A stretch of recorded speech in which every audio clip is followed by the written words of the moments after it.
My name is Tammy Rivera. I'm the Executive Director and Lead Organizer for Southside Organizing Center.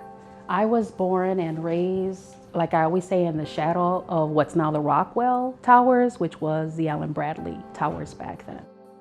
Born and raised there, lived there all of my life until I bought a home near the Domes in Milwaukee on 27th and National. Been there for 30 years. Both sets of my grandparents came to Milwaukee, and both of my parents were 7 when they arrived here.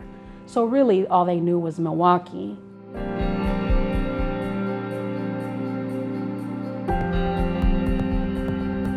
It became apparent to me that I was not able to be silent when I saw something unfair happening, whether that was in my personal life, in the community, or in my professional life.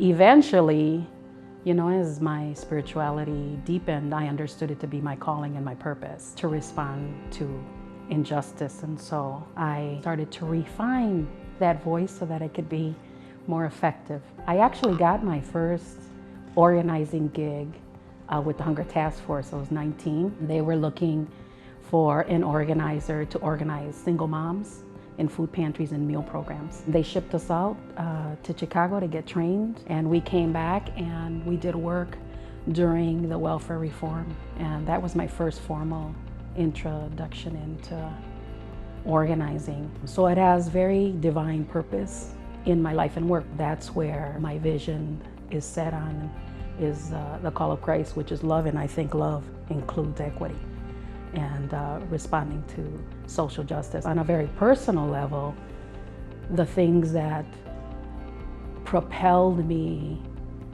to really reflect on what would be just in my personal life was my mother's life testimony. She struggled. She was a single mom. She had us 3 monsters. She was working. She went to college at night. My dad was a heroin addict. He was in and out of prison.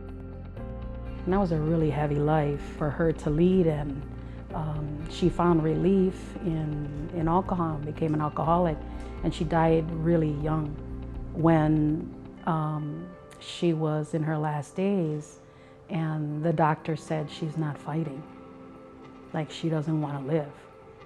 And I believe that's the reason that I'm so tenacious about what I do, is reflecting on the fact that she felt so beaten down. And I remember going to the welfare office with her. My mom was like a really beautiful physical woman, and she was a beautiful soul. And I remember her walking into that office and being ashamed, not being treated well. And I remember speaking up, saying that's wrong, especially when somebody's in need. And that is part of also what keeps me as a woman and as a Latina and as a mother and as a community member, saying, I don't want anybody to get to the point where they feel they can't fight anymore. And so I don't stop the fight.